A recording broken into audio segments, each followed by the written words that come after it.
zdravie. Čo nám už drbe? Alebo komu to drbe? Ukážem vám totálny hnoj, čo sa tu furt deje.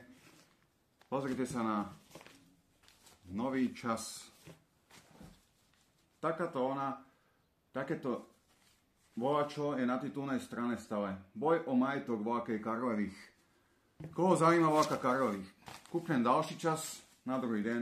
Karlových dieťa so zosnulým boháčom. Akože koho toto zaujíma, prečo to je toto na titulnej strane, to mi vysvetlíte, akože to je úplný hnoj, takéto nič je na titulnej strane, proste hnusná klebeta, bezvýznamná, ale tuto, pozrite sa, malý Sámko Smejko napríklad, malý chlapček, čo mal problém pri narodení, proste tiež naše zdravotníctvo ho dokaličilo zrejme, tak teraz potrebuje na drahú liečbu, rodičia tu prosia proste o peniaze, lebo štát im nedá, to tiež nevím prečo.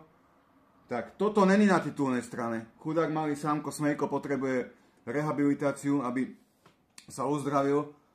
To nikoho akože nezaujíma, voľaká Karlových, s kým ona je jebala, tak toto tam dáte, nie?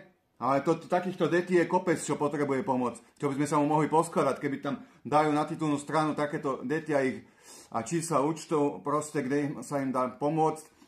A apelovať na boháčov hlavne. Boháči, koľko posielate peňazí? Boháči, koľko posielate peňazí na charitu, na takéto detičky? Koľko mesačné?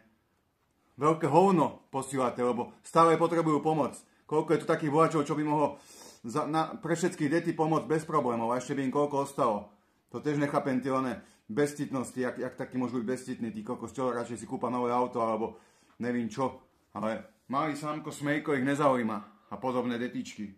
Takže zebuďte sa ľudí, nepodporujte takýto hnoj, kritizujte takýto hnoj, proste to není normálne, aby sa toto dialo, takýto svet, aby bol bezcitný, nechutný. Proste musí nám byť z toho nagrcaný a musíme s ním čo spraviť. Netreba byť ľahostajný, treba byť aktívny a volať čo proste robiť.